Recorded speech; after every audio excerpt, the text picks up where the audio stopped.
Well, thanks everyone for coming. My name is David Reif. I'm the director of the Journalism School. I'm really here just to welcome you to our third Finding Your Starting Point event of the semester. This is a project that Paul and I began to work on over the summer, and it's something that we've had in mind for a couple of years. Originally, of course, our idea was to have people come into the building and to hold these events personally.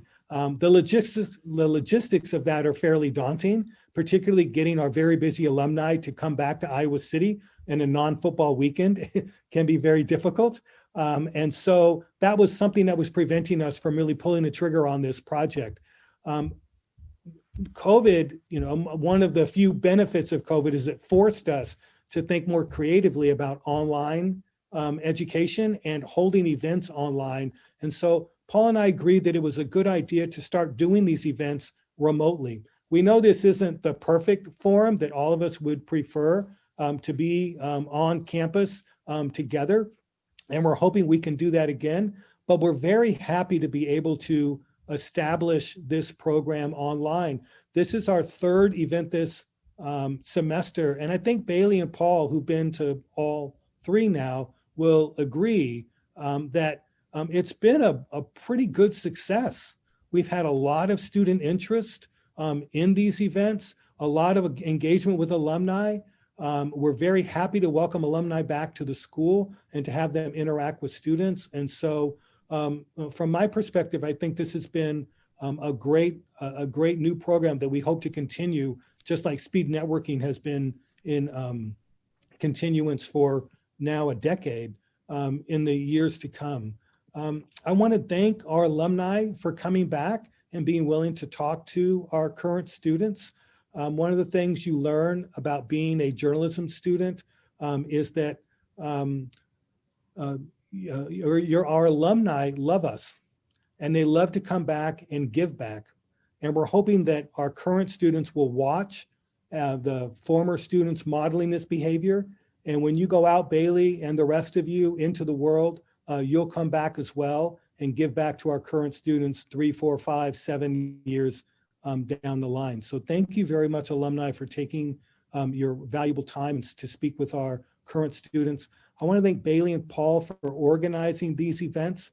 Although they are less logistically challenging than trying to get everyone in a room, there still are challenges to putting on these events, and they've handled them with aplomb. And I want to thank them for doing that.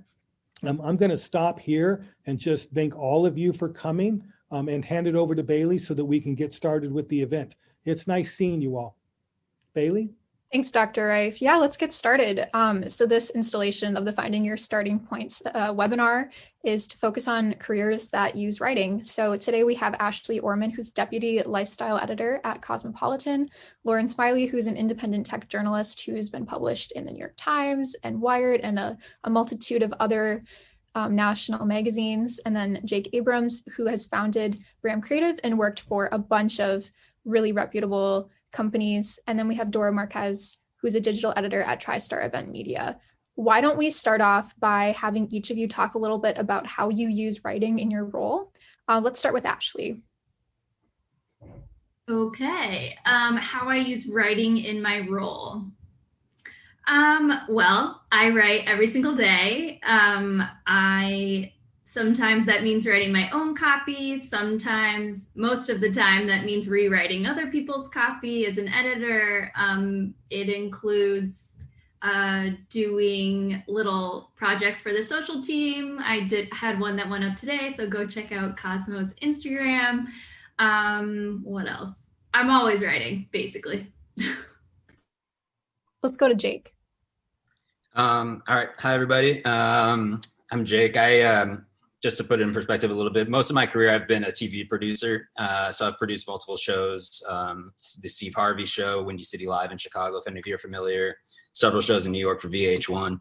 So writing for me has been a big part of my job because I write scripts every day for these shows. So, but not only scripts, I also write pitches. So whenever I come up with new segment ideas or new things to do for a given TV show, I'm writing scripts and then editing those scripts and then working with talent or celebrity talent or TV hosts to kind of tweak those scripts. That's a big part of it. And now I'm running my own production company, so I'm working directly with clients and different PR agencies and brands to really find their story and craft their messaging in unique ways. So I guess that's in a nutshell how I use writing every day. Lauren? Yeah, so I've stayed pretty true to my writing roots. That's definitely what brought me to journalism, starting in high school even, and then, moving on through the DI and at Iowa. And at this point, I'm pretty much like a long form narrative and investigative journalist. So I work on stories for usually like 3-4 months sometimes, beginning to end. And most are pretty lengthy at this point, where my last one was like up in the 8,000 words something. But yeah, I've stayed very true to writing. I did do an investigative true crime podcast a year and a half ago, and that was just learning a new type of writing, the writing that's meant to be spoken and heard. But mostly, yeah, this is my core skill that I've stayed pretty true to since college. And then Dora. Hi, everyone. So I started out as a true reporter and then kind of went to an editor position, and now I'm more in a digital editor role. So my writing kind of touches all sides every day. I still write articles. I also edit articles. I work with medical associations as my clients. But I'm kind of more on the digital side now. So I do more email copy and a little bit of like a marketing journalism hybrid. So I do email, social media, copywriting for websites, copy editing, other people's content, and all sorts of different things that people need me to write copy for. So yeah, it really kind of touches every part of my job and what I do. So now let's take you back to your college years. What experiences did you have while you were at the University of Iowa that helped you forge your path in journalism? I can start first. So I was super involved with the Daily Iowan. I started out as a reporter there, and then I kind of, worked my way through the different areas of the paper and what they had to offer. I even dabbled in the TV side and did TV news directing as well, which I think really teaches you a lot of lifelong skills that you take with you. You really learn how to problem solve and manage other people, and obviously hone all of your journalism skills. And of course, that wouldn't be possible without the journalism school itself. I had a lot of great classes where I learned how to write, especially with Professor Mikinishi Durham. She really sticks out in my mind. Yeah, if anyone wants to jump in. Yeah, I'd echo. I was a big part of DITV my whole time through Iowa, and at DIT. Is anybody here involved with DITV? Just out of curiosity, in the room or the Zoom? Cool, few people. I would highly suggest, if you're not involved with that, getting involved with that. Just because, like Dora was saying, it teaches you. It's as real can get in this industry. If you want to be in television or media in any asset or any form, you're going to learn the skills there. Maybe more so than the classroom. The classroom is going to help you guys out tremendously, obviously, with those fundamental writing skills. But that real world experience did everything for me to get me going in my career. That led to the internships and the jobs. If I didn't have that DITV experience, I really don't think I'd be where I am today. So definitely I would get involved with that. When I was involved with that, I was big on the sports side. I thought I was kind of going to go into sports and be a sports anchor or a reporter or something like that. But I used those skills in editing and in shooting and managing people and problem solving and everything that, that I realized, like, wait a minute, like, I'm producing a newscast. Like, I could produce this stuff, and that brought me to New York right away. So the lessons you would learn there are invaluable. So I highly recommend being involved with that. Yeah. So again, I started with the Daily Iowan right away in college, and wrote there several years, a different number of beats through the years. And I I guess I'm just kind of saying what other people are saying, but it definitely helped you just start writing news from, from the time you're 18 years old, and it helped you like then get internships. I saw internships at like newspapers during college, usually on the feature desks of several different newspapers at the Des Moines Register, at the Boston Globe and the Dallas Morning News for 3 summers in a row. And I was I know Iowa really pushed students to get internships. And that was a really, valuable thing to do to get into professional newsrooms then. Just basically leveraging your clips from the Daily Iowan to get there. And then I found that also some like long form magazine writing classes I was able to take with Stephen Bloom and Don McLeese in college helped. And I sometimes would kind of do double duty where I'd write something for class and then have it published in the Daily Iowan. That helped a lot. And then I did an honors thesis my senior year, which was basically my first time doing like a true like long form story to try to like replicate the things I was reading in magazines. And I did that under Don McLeese as my advisor. And that was invaluable to have to work through something that long for what I was going to do after college then. I think that just leaves me. So I also worked for the Daily Iowan. I did a short stint there, but it was so valuable, like everybody said. I also was on the Iowa Journalist Magazine team, the alumni magazine, and that was really cool because not only was I writing for a magazine, but I was also interviewing people who were good resources and good to network with. Moving forward, I remember there was this one woman who had I totally can't remember her name at all, but she had a background in magazines and she had some really good advice for me and we just stayed in touch. So that is a hot tip for you. I was also on Ed 2010, which was really cool. Is that still happening at Iowa? If it is, it's great. It's kind of just like another good opportunity to get together with people who want to work in magazines and learn from them and from their internships and just kind of connect on that level. I also was on the Iowa Watch team with Steve Berry. That was really cool. I loved putting like my investigative journalist, sorry, there are dogs outside. I don't know if you can hear them. I liked putting on my investigative reporter hat and digging into stuff like dangerous toys that were being sold at Christmas time and just really digging into that stuff. And then I had an internship at Cosmo, which Paul was very helpful in organizing. Yeah, I think that pretty much covers it. So both Lauren and Ashley, you talked about how you got your first internships and how many that you had. Dora and Jake, you both went through a fellowship program. Could you talk a bit about that? Yeah. Yeah. And Dora, feel free to just chime in at any point here. Yeah, so I think she's referring to the IRTS fellowship, which was we both spent a summer in New York City, which was amazing. And I can't talk about that program enough. It's really, you get introduced to so many different, it's in your industry, but so many different facets of the industry and so many, reputable places in New York City to work. But it's not just the places, it's all the connections that you get to meet. You're meeting with people like, and it's not just traditional media companies. Like I think we went to Spotify, we went to all these different media companies. Whereas when I started, I kind of thought I would be going into straight journalism and sticking on the reporter side, which I did at the beginning.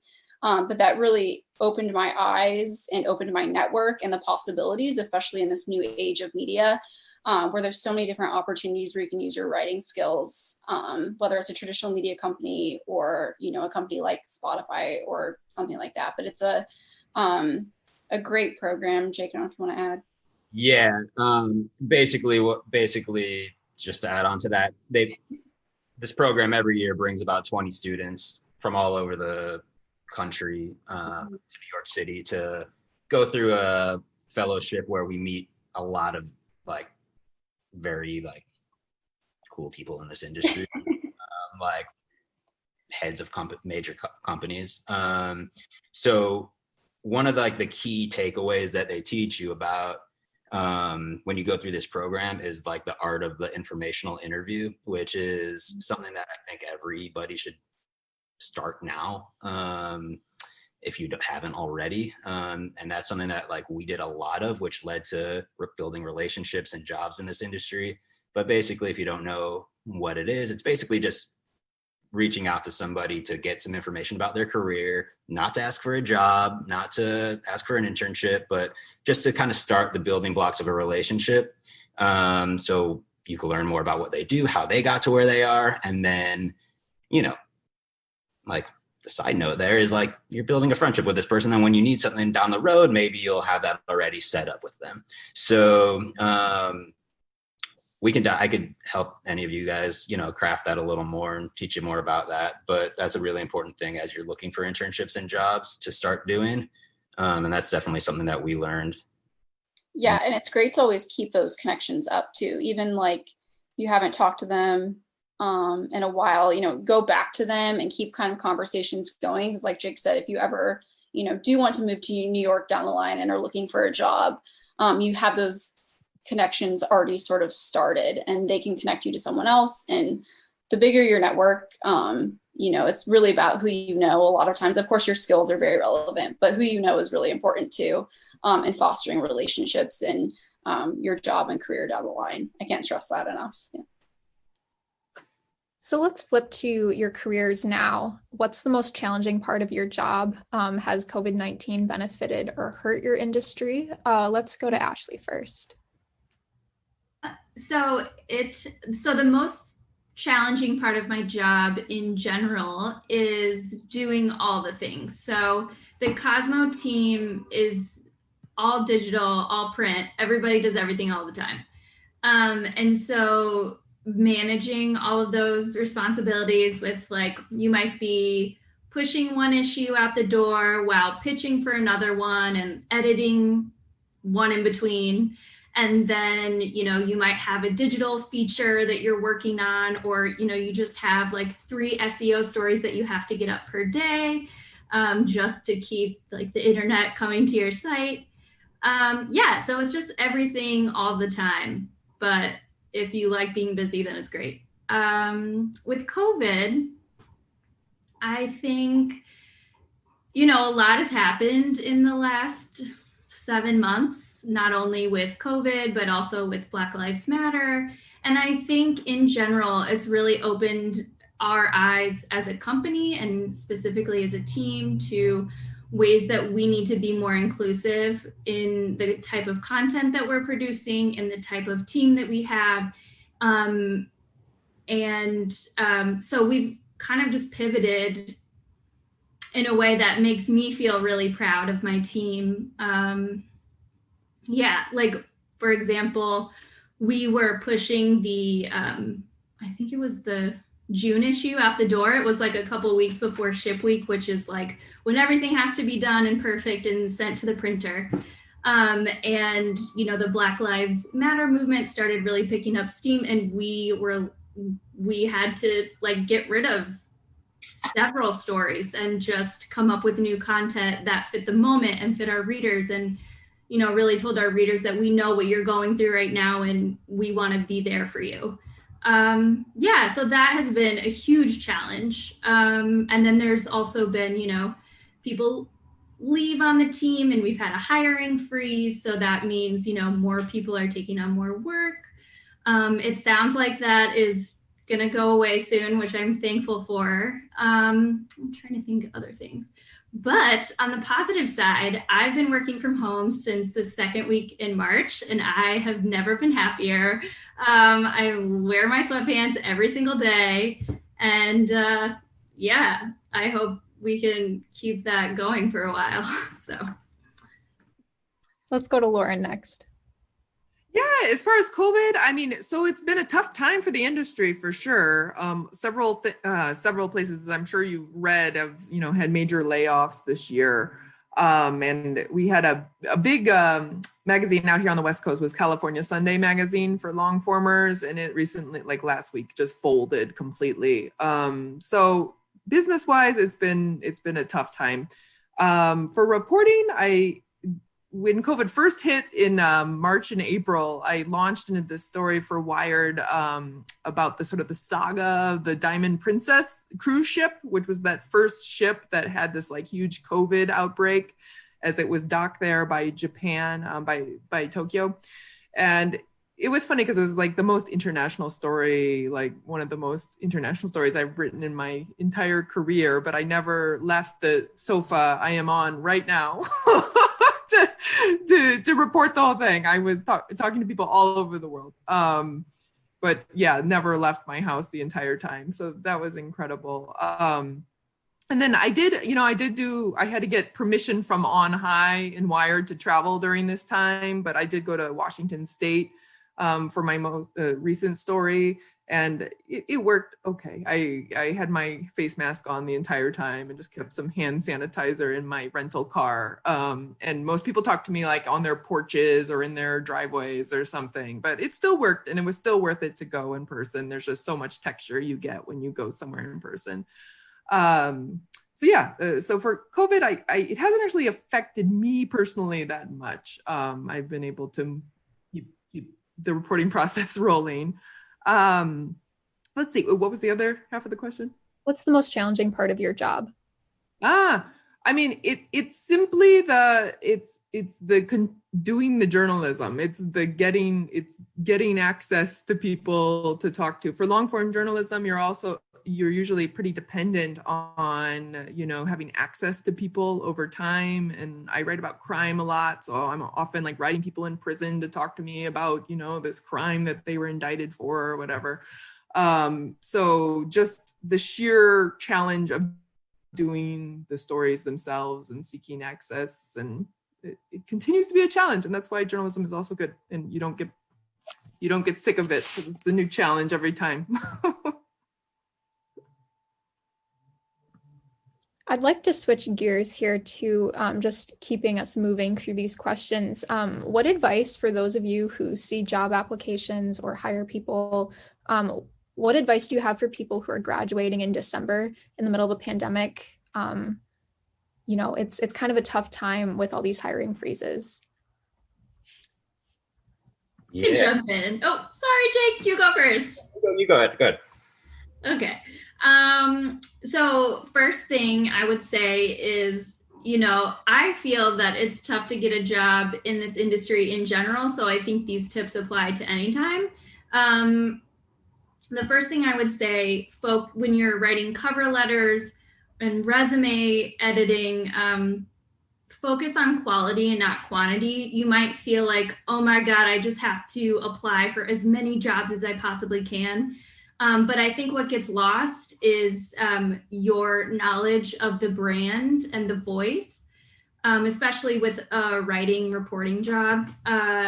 In magazines, every brand has its own voice. So you really want to study the brand, study the voice, study the grammar, study how they type the heads of the stories and the decks of the stories. Just really focus on that. Know the things that they've covered, what they haven't covered, and then take all that knowledge and put it into your cover letter. So when you're writing it, you want to sound like the brand that you want to work for. So, when I get a cover letter and it's like, to whom it may concern, my skills are blah, blah, blah. I kind of feel like that's a missed opportunity for them. And it's not like I throw it in the trash right away. But I think, if you can show that you understand the brand and the voice, that just like makes the hiring manager so happy. So study quality over quantity. There was another thing, but I'm forgetting. So Jake, you can go ahead. I would echo study, like know the job you're applying for. There's been, I've had people comment, like I've talked to people that have interviewed for jobs on shows that I'm working on, and like they've never watched the show before, and that like they think they get like know the show or know your job, because if you don't have like it's gonna be very hard to get in there. But also just like it is so competitive right now, obviously. So like just figure out just think about ways you can get extra creative, whether that is all I do ask it for most of the time is a resume and a cover letter. But what else can you do to go one more step above that? Can you create your own, website, that kind of tailors to that company? Can you create a video series? Can you do something to stand out? And then I'm just going to always go back to try to find a personal connection to somebody at that company. LinkedIn is the greatest tool out there for that. You're connected to somebody somewhere or one removed from somebody. So I think when I was in college, I was a little scared, I guess, or hesitant to reach out to people I didn't think I had access to or didn't think would want to talk to me. But one of the advantages right now, if there's any advantages to COVID, like everybody is home and in front of their computer and more accessible than ever. So, so don't be afraid to reach out to people that you don't think will get back to you, because if they don't get back to you, they don't get back to you. But if they do, then great, you're in good shape. So just try to find that personal connection to them to build that relationship, and then get them on your side a little bit. That's what I do for my jobs that I've gotten. And when people do that to me, that means a lot more to me than a cover letter or a resume. So just find ways to make those personal connections. Alumni, people you want from your hometown, just something, just find one little thing, and then take advantage of that. So what I'm hearing from this is that you need to know your voice and you need to know your brand. What are you known for? What is your brand? My brand? Sure. I guess my brand is storytelling is my brand. So so from when I guess that honestly it started at DITV, when I was putting together packages for DITV and stories for DITV, that kind of set the foundation, which led to me starting to do that for different companies on internships, like Conan O'Brien and Fox in Chicago and Major League Baseball and everything like that. And I was able to craft these stories for these companies. So in a quick way. But I guess my personal identity, like what I pride myself on is kind of, and I think Ashley mentioned this too, it's like in this industry, it's very important to like kind of just accept any role you're given and kind of wear a lot of different hats, because you're going to be thrown into situations that you just kind of have to figure out at times. So I guess that's my brand, my identity. It's just kind of being able to be thrown into a situation and get those results, done. So I don't know if that's really answers the question, but I think it does. Does anybody else want to jump in on talking about their brand, how they present themselves? I would echo what Jake said. Versatility, I think, especially in what I do, is really key, because I can be working on super complex medical, like scientific journalism writing when I'm interviewing doctors and clinical trials and reporting on that. And then I have to switch gears and then promote that content in like more of a promotional role, where I'm writing emails and social media and, writing scripts for doctors. So I have a little bit more of like the marketing side and the journalism side. I think I touched on this earlier, but it's kind of been like that throughout my whole, even starting at DITV and the Daily Iowan, writing about city council or the environment, and then switching gears and suddenly I'm writing about something else, and just learning how to craft content that can, that's really niche to your audience is really important too. So just being versatile and adapting like a chameleon is really important in this industry, but that's basically what they said too. So while you're not working, sometimes you have to send a cold email. What type of cold email do you personally like to see, and what will make you respond? Jump in on that. Yeah, it just honestly just recently, many like journalism students and even like people in very early career have just reached out to me in like Twitter DMs, just saying, hey, I loved your last story. Would you talk to me a little bit about your process or how you get these stories? And I'm always happy to do that. As long as, they approach in a friendly way, I'm totally happy to speak to students. I say yes. Anytime someone asks me to talk to students, I do. But yeah, there's a lot of people, especially now, launching their careers in COVID times. There's, they don't have that mentorship at the newsroom that someone would, everyone's at home. And so they said that they're not getting a lot of coaching on the job because they only talk to their editor just about the story they just turned in. There's just not that just water cooler talk or just larger mentorship that goes on when you're somewhere in person.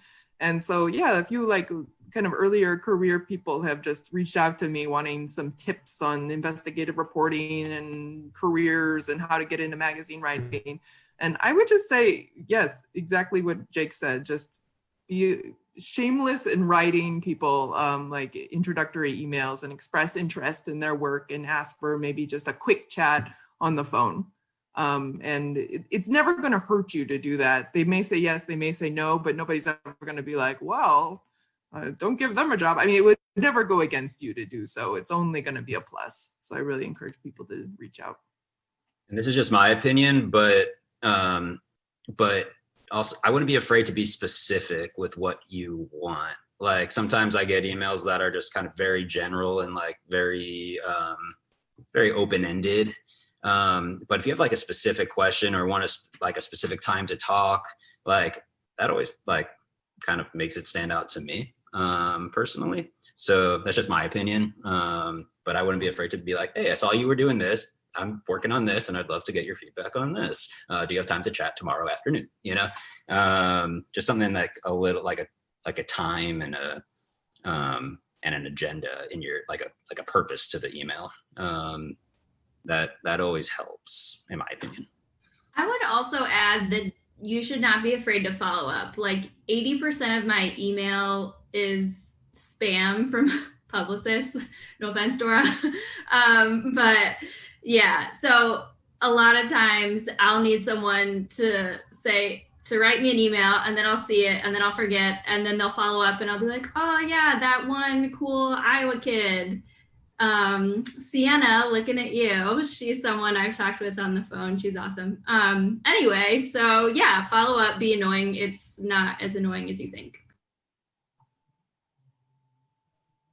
So if you had to give your 20-year-old self some advice, what would you say? And it doesn't have to be related to journalism.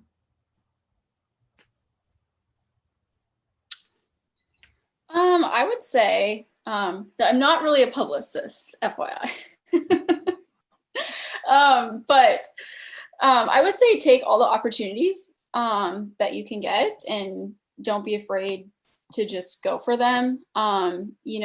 Especially in college or even as you're starting out your career. I would say take a lot of opportunities, but on the flip side of that, make sure you also are, careful with your time too. You can start saying a lot of yeses, and then suddenly you can get super overwhelmed, especially your first year out of college, and especially as a woman in a career too. You kind of, I think starting out, aim to please a lot of people, at least I know I did, and then it can get a little overwhelming. So I want to say college, if you're presented an opportunity like an internship or something like that, take those opportunities, but make sure you're also cautious with your time when you start your career too, and really stick to your ground and your skills. And like I said, as a woman, you want to make sure that you're keeping moving forward with your career and doing things that you should be doing, but also stand your ground, if that makes sense. Sorry. Classic. Okay, I just wanted to say that you should start a savings account as soon as possible because, if you're planning to move to a city, that is expensive. And, the industry is somewhat volatile. I was laid off from my first job after 8 months and went into a teeny bit of credit card debt. So just have that savings account at the ready, just in case. I'd say don't be afraid to ask for what you want.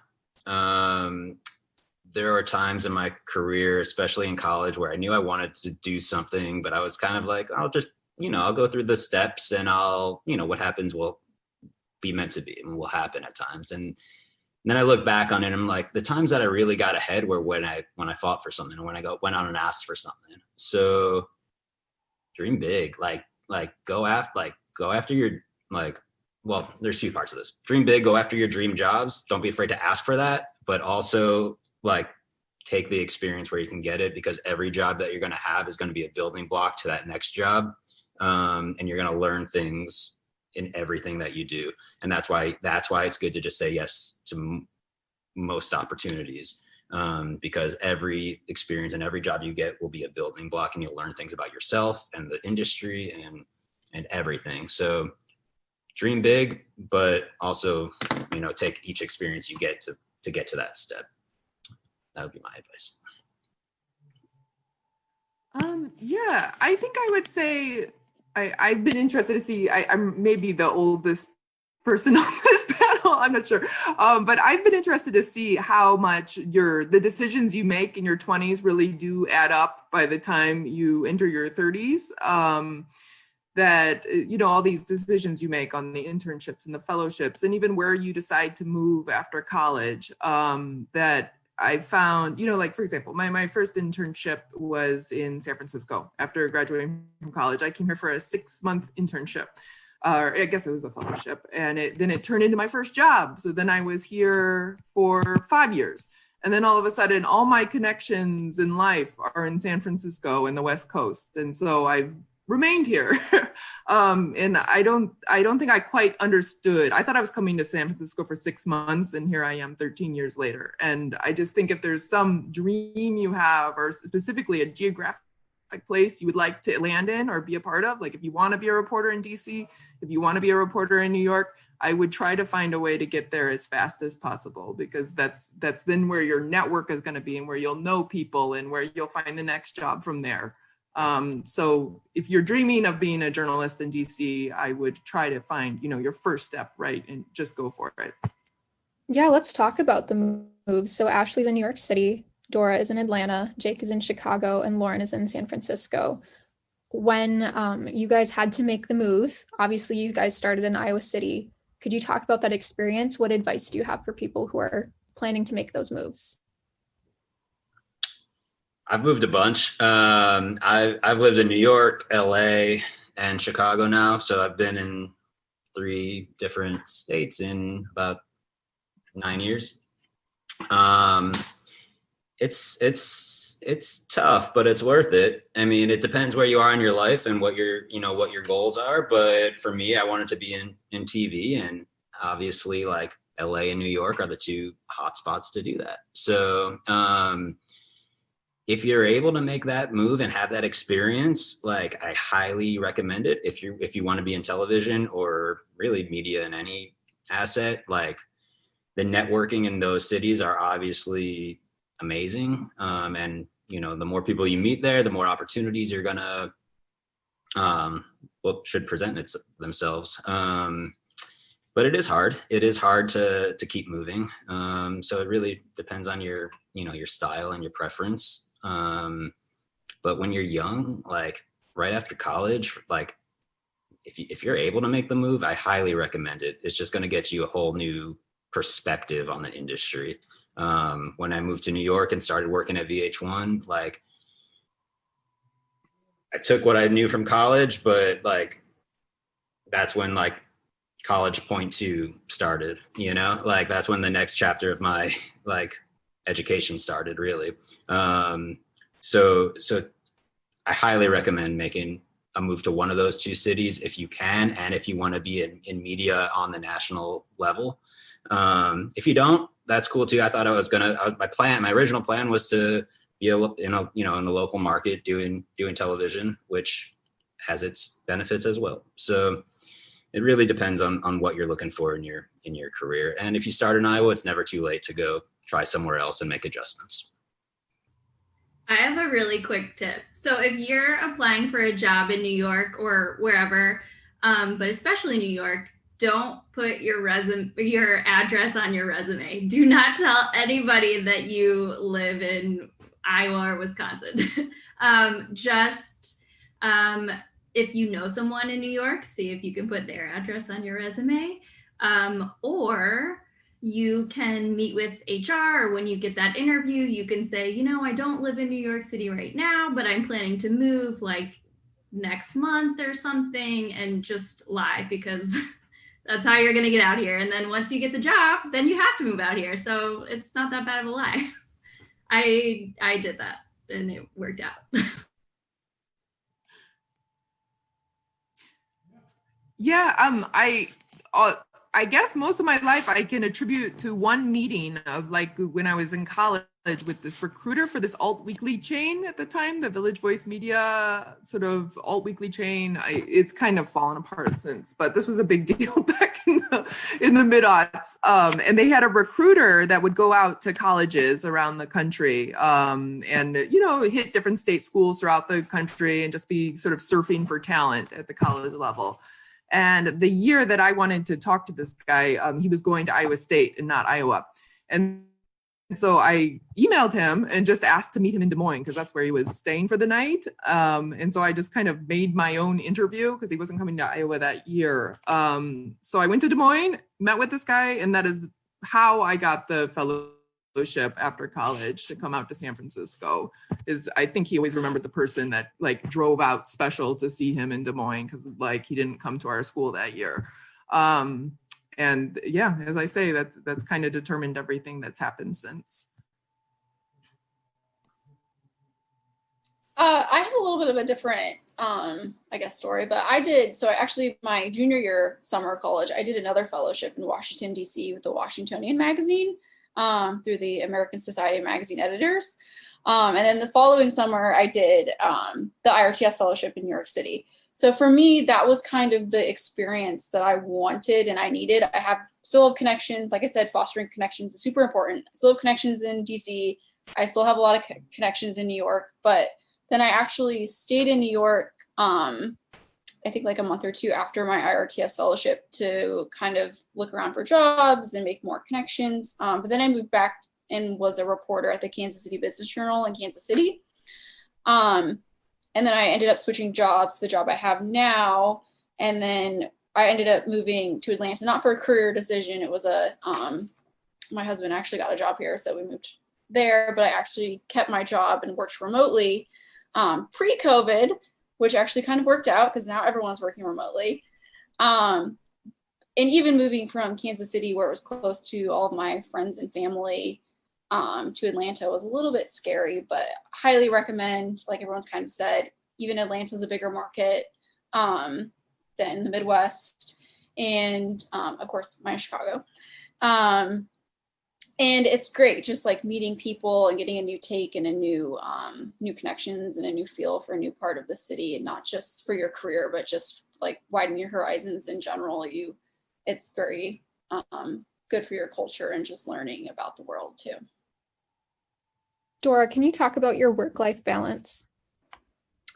Yes. I'm going to back up just like a tiny bit. I don't think I answered the question on COVID, but so I have kind of a unique job where I work with medical associations. They're like annual events, obviously these big conferences every year in the medical world where doctors present research is a really big deal. Of course, there's no in-person events this year. So my whole industry of the event hospitality industry got flipped on its head this spring, and basically everything got canceled this spring. And then come summer, we started to figure out how to do things virtually. So I've had to adapt to figuring out how to do all these things virtually. So work-life balance has been a little challenging lately because sometimes I feel like, I live at work instead of work at home, but you kind of have to just set your goals and set your limits. I'm going to be done today at 5 o'clock, or I'm going to start early, and set your out of office, and just make sure you kind of, make sure you set your limitations. Otherwise it's so easy to get lost into answering emails at like 10 p.m. because you're home all the time now and there's nothing else to do. But it's important, I think, to draw those lines and make sure that you are, living at home, not just working there all the time too. And Ashley, you mentioned that you've been working from home since March. Could you talk about your work-life balance? Yes. So at first it was a little bit complicated. So as a deputy lifestyle director, I oversee the health content, and my team is very, very small. So, I was managing all the mental health stories, all of the COVID related stories. And when other teams were producing them, like the news team, I was giving them a read to make sure everything looked good and was using the right types of sources. So it was really, really crazy. And since then, it's, it slowed down a bit. And the company put some, guidelines in place for us to follow, which is like, be online at 9 a.m. and don't send any emails before then, and don't send any emails or Slacks after 6 p.m. And then as time went on, people just like ignored it. So, we try, and it can be hard to sort of figure out what a work-life balance looks like when your work and your life are just like in the same room. So it's a little weird, but I think, going outside is helpful and, trying to get a workout in like wherever you can, and just like do the little things that help break up your day. So finally, journalism has kind of taken a digital shift in recent years, maybe since even you were in college. What skills do you think are necessary coming out of school now to get a job? I would just familiarize yourself with every digital platform. Like, just be an expert at all of that. Like, because there's a lot of people that are like, my age now and older at these companies that don't know the new, don't know how to use TikTok and all of these new things that are coming out. So if you can master that and put together a portfolio of work with these new emerging technologies, like that's what a lot of these companies are going to look to this generation, to this class as for, I should say. But yeah, like from a TV perspective, like TV is completely changing. I don't personally think that the traditional, live hour-long TV shows are going to be around forever. I think it's going to shift to digital and streaming. And that's part of the big reason why I kind of am transitioning into my own production company, is to really just focus on creating digital content for companies rather than them coming to a TV show to promote their brand. So just take advantage of all these new technologies and put together a great portfolio of work that you could share with companies. And like we said earlier, like send that stuff out to people, get it on their radar, let your, potential job suitors know what you're doing. Because when they need a need and you're on their radar already doing that, like they'll call you, hopefully. So I would just take advantage of mastering all of that new technology.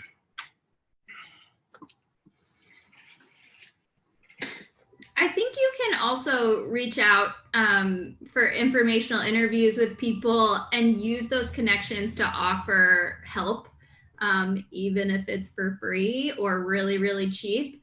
I've worked with a few current college students who I've had really great conversations with on the phone, just about their own interests in getting into the industry. And, they want more clips and experience, which are super important. And so I assign them stories. I need all the help I can get. So, sometimes that means you're doing work for less money than someone who is a career freelancer just to get your foot in the door.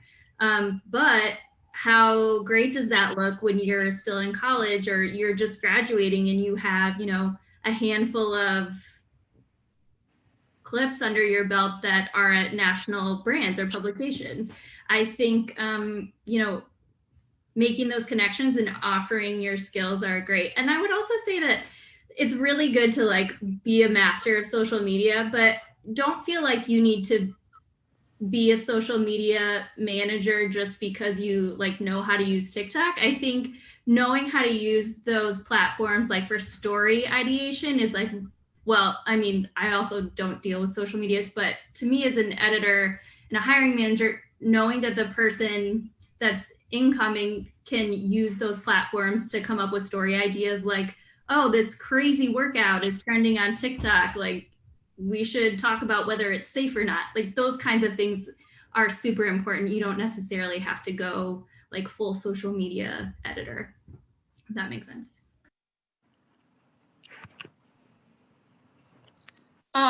So for me, it's a little bit more, I guess, on the back end, as a digital, like copywriter, editor, learning SEO, Google Analytics, a little bit of HTML coding, formatting. That's super helpful for me, which I wish I would have dove into a little bit more in school.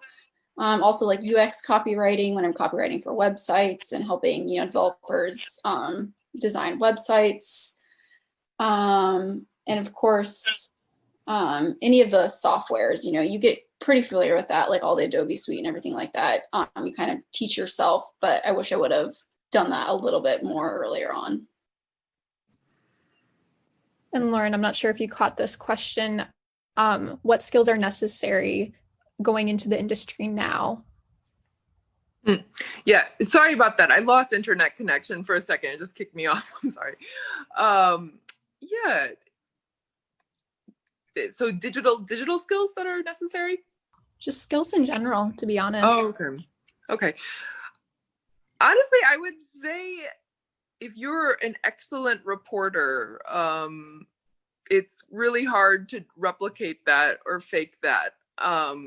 What's always gotten me ahead, it's like the one thing you can control in your own life. You can't control, how many jobs there are on the market right now, or, what's going to close tomorrow or open tomorrow media wise, but you can control your own excellence. And I felt like the reporting chops I came to the market with just right out of college, thanks to the DI, thanks to the internships I had done, got me right in there competitive with students from all over the country, from any school right away. And I would really push yourself also in college to be exploring a lot of different beats, and learn how to do different beats and which ones you like better than others, because all of that experience is going to help you like have a broader array of the types of stories you can do in like right out of the gate as you graduate. So my final question for all of you is, what's next? Are you going to stick around at your current company? Are you planning a move? Anybody can take this. I'm not planning to move anymore. I hope I don't have to move anymore. I've moved enough. I'm hoping to stay in Chicago now. So if any of you guys pass through Chicago at any point, feel free to reach out. I'd be happy to meet up with you if you're comfortable with it, or whenever it's okay to meet up. Or feel free to reach out if you're in town. But yeah, I'm planning on running this production company here now. I'll work with, outside. I'll work with clients in different cities that I'll travel to, but I'm hoping to just not have to move full time again anywhere for a little while. But that doesn't mean I'm gonna just always take work only in Chicago. I'll go wherever the jobs take me. So that's my plan. I am also not going anywhere. Be at Cosmo for, as far as it will take me.